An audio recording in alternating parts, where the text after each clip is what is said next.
उन्हाळा आला की अनेक पदार्थ बनवले जातात. त्यातलं त्यात लोणचं. त्यातल्या त्यात ते खारातलं माठातलं लोणचं म्हणजे ना टॉपचा विषय असतो. मग तेच लोणचं आज आपण बघणार आहोत. अगदी सोप्या साध्या पद्धतीनं, जे की फारसे मसाले लागत नाहीत. त्यासाठी अशा कच्च्या कैऱ्या घ्यायच्यात आपल्याला. एक रात्र पूर्ण पाण्यात ठेवायच्या. आता पाण्यात का ठेवायच्या? तर ते आंबे असतानाच खूप उष्ण असतात, म्हणून त्याची उष्णता कमी करण्यासाठी एक रात्र पाण्यात ठेवायचे. दुसऱ्या दिवशी पाण्यातून काढायचे आणि स्वच्छ पुसून घ्यायचे आणि अशा अडकित्यावरती फोडून घ्यायचे. तुमच्याकडे जर अडकिता नसेल तर कुऱ्हाडीने देखील तुम्ही फोडू शकता. तर त्याच्यामध्ये अशी कोय झालेली असते, त्याच्यामुळे ते व्यवस्थित सुती कपड्याने का नाही सगळ्या फोड्या आपल्याला पुसून घ्यायच्यात. अजिबात ह्यात पाण्याचा वापर जास्त करायचा नाहीये, नाहीतर ते लोणचं खराब होतं. मग त्यात पाण्याचा अंश राहू नये म्हणून आपण असं सुती कपड्यानं सगळ्या फोडी अशा पुसून घेणार आहोत. बघू शकता. आता जरी तुम्हाला फोडी या मोठ्या वाटत असल्या ना, तर सुकून त्या लहान होतात आणि मोठ्या फोडी लोणच्यामध्ये तसं छान वाटतात. एक जरी फोड घेतली ना, तर तुम्ही त्याच्यासोबत एक भाकरी किंवा एक चपाती खाणारच. त्याला भाजीची गरज लागत नाही, एवढं सुंदर हे लोणचं होतं. तर आपण याच पद्धतीने आता सगळ्या लोणच्याच्या फोडी पुसून घेतलेल्या आहेत. आता थोडा वेळ का नाही ह्या फॅन खाली अशा सुकवून घ्यायच्या, म्हणजे त्यात जे काही मॉइश्चर राहिलेलं असतं का नाही ते निघून जातं. तर थोडंसं सुकल्यानंतर आपण एखाद्या भांड्यामध्ये ते काढून घ्यायचं. भांडं थोडंसं मोठं घ्यायचं, म्हणजे आपल्याला त्या फोडी व्यवस्थित हलवता येतील. आता आपण सगळ्या कैरी फोडून घेतलेल्या एका परातीमध्ये काढून घेऊयात. आता त्याच्यावरती ना आपल्याला हळद मीठ घालून घ्यायचं आहे. आता हळद मिठाचा काही अंदाज नाही आहे, तुम्ही अंदाजे घालू शकता. मी देखील इथं अंदाजे घातले मीठ. तुम्ही इथं मोठ्या मिठाचा देखील वापर करू शकता, पण मी बारीक मीठ घातले. आता मीठ घालून घ्यायचं, त्याच्याबरोबरच आपल्याला हळद देखील घालून घ्यायचे. हळद मिठानंच ह्या लोणच्याला खरी चव येते, म्हणून याला खरातलं लोणचं असं म्हणतात. आणि खूप चविष्ट लोणचं होतं हे. पूर्वीच्या बायकात माठात करून ठेवायच्या, त्याच्यामुळे त्याची चव ना अजूनच छान व्हायची. तर याच पद्धतीने आपण सगळ्या फोडींना हळद मीठ लावून ठेवणार आहोत. आणि हळद मीठ लावून झालं का नाही, आपण ह्याला एक रात्र ना असंच ठेवून देणार आहे. हे बघा, या पद्धतीने सगळं हळद मीठ लावायचं. आता जरी तुम्हाला मिठाचा वापर वाटत असला ना की जास्त होतोय, पण नंतर जसं जसं हे लोणचं मुरल ना 15-20 दिवसांनी, ह्याची चव का नाही नेक्स्ट लेवलला जाते. एक वेळ तुम्ही नक्की बनवून बघा. आणि तुमच्याकडं लोणचं कसं बनवलं जातं हे देखील मला कमेंटमध्ये सांगा. लोणचं तसं मी पहिल्यांदाच बनवते, पण खूप वेळा ऐकलेलं लोणच्याची रेसिपी, तर म्हणलं चला यावेळी आपण ट्राय करूयात आणि व्हिडिओ तुमच्यासोबत सुद्धा शेअर करूयात. आता सगळं हळद मीठ लावून घेतलेलं आहे. आता खाली फोडी सांडत होत्या म्हणून खाली असं पोतं नाहीतर एखादा कपडा वगैरे घ्यायचा, जेणेकरून त्याच्यावरती पडतं, खाली सांडत नाहीत. सगळ्या फोडींना हळद मीठ लागलं पाहिजे, ह्यासाठी सगळ्या फोडी खाली वर करून असं एकसारखं हलवून घ्यायचं. आणि आता बघा, इथं ना ह्याच्यासाठी असं ते मोठे टोपली वगैरे वापरले जाते, पण आमच्याकडे काही टोपली नव्हती, म्हणून अशी एक परात होती ज्याला जाळी होती. त्याच्यात आता मी हे लोणचं रात्रभर म्हणजे फोडी ठेवून देणार आहे, जेणेकरून हळद मिठाचं पाणी एक्स्ट्राचं जे असेल ना, मीठ लावल्यामुळे जे कैरीनं पाणी सुटतं ते निघून जाईल. आता आपण सगळ्या फोडी त्याच्यामध्ये घालून घेऊयात आणि रात्रभर त्याला असंच ठेवून द्यायचं. आणि दुसऱ्या दिवशी सकाळ आता आपण ह्याचा रिझल्ट बघूयात. आता पूर्ण रात्र ह्याला असं झाकून एका साईडला ठेवून द्यायचं. तर दुसऱ्या दिवशी आपल्या फोडी काढून होतात तोपर्यंत आपण इथं मोहरी आणि मेथी थोडीशी भाजून घेऊयात. मोहरी देखील तडतड वाजेपर्यंत भाजून घ्यायची आणि मेथी थोडीशी लालसर रंगावर येईपर्यंत भाजून घ्यायची. एवढं फारसं साहित्य लागत नाही ह्याला, अगदी मोजक्या साहित्यात खूप छान असं लोणचं तयार होतं. आपल्याला इथं तेल लागणार आहे थोडंसं, तर तेलाचाही वापर आपण कमी प्रमाणातच करणार आहे. तुम्ही बघू शकता, एवढं लोणच्याला मी फक्त एवढंसं तेल घेतलं. आता त्याच्यामध्ये आपल्याला हिंगाचे खडे टाकून घ्यायचे. हिंग थोडासा तळून घ्यायचा आणि गॅस बंद करायचा आणि हिंग त्याच्यातच तेल गार होईपर्यंत आपल्याला ठेवून द्यायचं आहे, म्हणजे हिंगाचा छान वास तेलाला लागतो. आता आपल्याला मोहरी ना अशी मोहरीची डाळ करून घ्यायची. मिक्सरला वाटली तर पावडर होईल, त्याच्यामुळे खलबत्ता किंवा पाट्यावरती तुम्ही वाटून घेऊ शकता. आणि जर तुमच्याकडे काहीच नसेल, मिक्सरला जर फिरवायचं असेल, तर चालू बंद करून तुम्ही ही मोहरीची डाळ बनवू शकता. अगदी पीठ बनवायचं नाही आपल्याला, मोहरीची अख्खी डाळ त्यात राहिली पाहिजे. या पद्धतीने बघू शकता, हलकंसं त्याला दाबायचं. मोहरी कशी बारीक असते त्यामुळे लगेच कुटली जाते. आता आपण याच पद्धतीने मोहरीची डाळ कुटून घेणार होतो आणि मेथीसुद्धा अगदी ओबड अशी वाटून घ्यायची आहे. आता आपली मोहरी तर इथं वाटून झाली. आता मेथीचा नंबर, मेथी देखील खलबत्त्यातनं आपण अशी वाटून काढणार आहे. आणि आपण सकाळी ज्या फोडी मिठाच्या पाण्यातनं काढल्या होत्या ना, तर थोडा 1-1.5 तास का नाही मी फॅनेखाली ठेवून दिल्या होत्या, जेणेकरून त्यातलं एक्स्ट्राचं पाणी असेल का नाही ते कमी होईल. आणि ह्या फोडी थोड्याशा अशा फॅनखाली सुकून घेतल्यात. आता आपली इथं मेथी देखील बारीक करून झालेली आहे. मेथी आणि मोहरी मिक्स करून घेऊयात. आता हा मसाला आपण आपल्या कैरीवरती लावून घेणार आहे. अगदी मोजक्या साहित्यात होते, तुम्ही बघितलं फारसं साहित्य लागत नाही. आणि विकतचं लोणचं ज्यावेळी तुम्ही आणता ना, त्यावेळी तुम्ही झाकण उघडलं की बघू शकता तेलाचा नुसता थर आलेला असतो. तसं आपलं हे लोणचं होत नाही. अगदी कमी तेलामध्ये ना खूप छान असं लोणचं होतं. एक वेळ नक्की बनवून बघा. आणि विकतचं आणण्यापेक्षा घरी बनवून खाल्लेलं कधीही चांगलं. आणि एक वेळ नक्की बनवा. हे बघा, आपण सकाळी टाकलेले ना हिंगाचे खडे देखील अजून त्याच्यातच आहेत. आता ह्यातला निम्मा हिंग आपल्याला वाटून घ्यायचा आहे आणि निम्मा थोडासा बारीक करून त्या लोणच्यामध्ये वापरायचं आहे.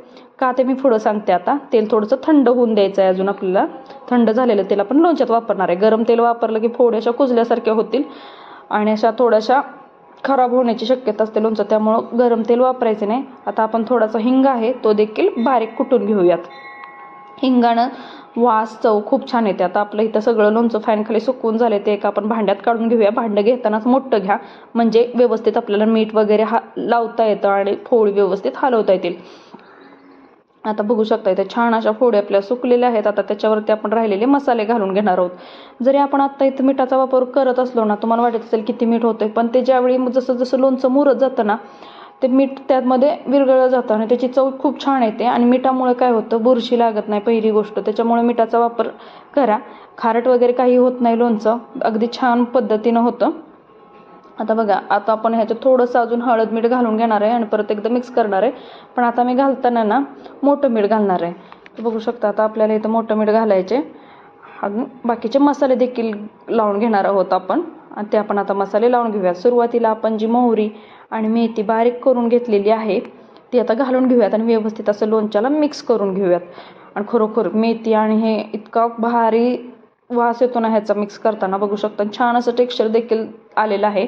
आणि मागचे पापड जरा स्किप करा, ते काल केलेले पापड आहेत सोयाबीन आणि उडदाचे, त्याची देखील रेसिपी मी दाखवणार आहे. हे नवीन प्रकार आहे पापडाचा, तुम्ही बघितला असेल, याआधी केला असेल तर मला कमेंटमध्ये नक्की सांगा.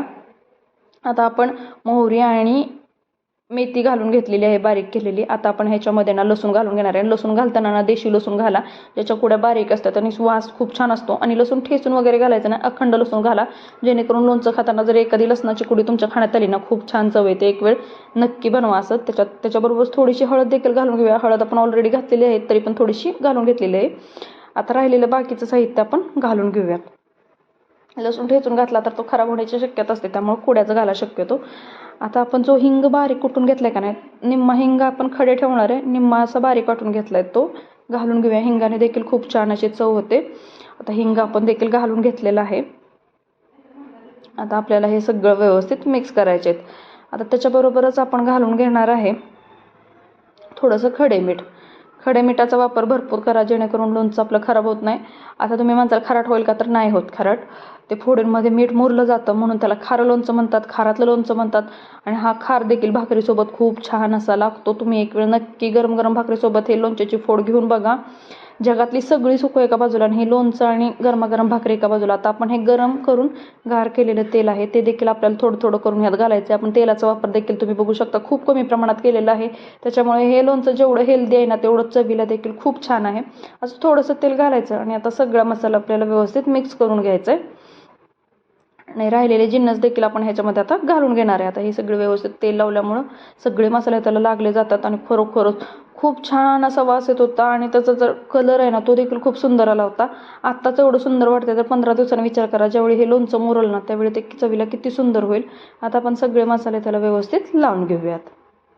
तुम्ही कधी लोणचं यादी बनवले का, मला कमेंटमध्ये नक्कीच सांगा. गावाकडे खूप प्रमाणात लोणचे पापड बनवले जातात. आम्ही देखील मग ठरवलेलं की गावाला गेल्यावरती ह्या वर्षी नक्की लोणचं बनवायचं. मग म्हटलं चला, खराब होऊ द्या नाही तर काही होऊ द्या, पण एक वेळ नक्की बनवून बघूयात. आणि बनवता म्हटलं चला तुमच्यासोबत व्हिडिओ देखील शेअर करूयात. आता आपलं इथं तेल टाकून व्यवस्थित मिक्स करून झालं आहे. आता राहिलेलं थोडंसं तेल परत आपल्याला वरून देखील टाकायचं आहे, त्याच्यामुळे आता थोडंसंच तेल टाकणार आहे आपण. राहिलेलं परत आपण ज्यावेळी आपण बरणीमध्ये भरणार आहे ना, त्यावेळी टाकणार आहे. आता हे आपल्याला व्यवस्थित मिक्स करून घ्यायचं आहे. आणि तुम्ही हे लोणचं ना शक्यतो काचेची भरणी किंवा माठामध्ये ठेवू शकता. आता आमच्याकडे तर काही माठ वगैरे नाही आहे आणि मोठ्या भरण्या पण नाहीत, मग छोट्या छोट्या अशा काचेच्या भरण्या आहेत ना, त्याच्यामध्येच आम्ही ठेवणार आहे. मग सुरुवातीला ज्यावेळी आपण लोणचं भरतो ना, भरणी स्वच्छ धुवून पुसून कोरडी करून घ्या आणि त्याच्यामध्ये तळात का नाही मीठ घालून घ्यायचं आणि त्याच्यावरच्या आपल्या लोणच्याच्या फोडी घालून घ्यायच्यात. आणि शक्यतो लोणचं का नाही कोरडी भरणी असतानाच भरा, ओला हात लागून द्यायचा नाही. जरी हे 15 दिवसांनी लोणचं तयार झालं का नाही, तरी ते काढताना ना ओला चमचा वगैरे काय वापरायचा नाही. ज्यावेळी भरणीमध्ये भरून होतं लोणचं, त्यावेळी पण वरनं थोडंसं मीठ टाकायचं. आणि त्याला बुरशी लागू नये किंवा मग असं खराब होऊ नये, त्याच्यासाठी आपल्याला हिंगाचे जे खडे आहेत ना, आपण जे बारीक करून घेतले थोडेसे, ते त्याच्यावर ठेवून द्यायचे आणि झाकण घट्ट लावून द्यायचं, जेणेकरून त्याला बुरशी वगैरे काही लागत नाही आणि वर्ष 2 वर्ष हे लोणचं व्यवस्थित छान राहतं. तुम्ही बघू शकता आपल्या 3 भरण्या भरून एवढं लोणचं झालेलं आहे. आणि खरोखरच हा लोणचं बनवण्याचा अनुभव खूप सुंदर होता. पहिल्यांदाच आयुष्यात बनवलं, पण खूप समाधान होतं की आपल्याला जमते. मग आता 15 दिवसांनी ह्याचा रिझल्ट आपण बघणारच आहोत. त्याचा व्हिडिओ देखील मी तुमच्यासोबत शेअर करणार आहे. आता इथं आपलं लोणचं बनवून तयार झालेलं आहे. तुम्हाला लोणच्याचा व्हिडिओ कसा वाटला मला कमेंटमध्ये नक्की सांगा. आणि अगदी सहज सोप्या पद्धतीने लोणचं घरातल्या साहित्यात बनवून होतं. आणि सगळं लोणचं भरून झालं का नाही, वरून थोडंसं असं त्याला तेल सोडून द्यायचं, जेणेकरून आपलं लोणचं खराब होत नाही. हा आहे लोणच्याचा फायनल लुक. आणि तुम्हाला लोणचं कसं वाटतं मला कमेंटमध्ये नक्की सांगा. परत भेटूया अशाच एका नवीन व्हिडिओसह.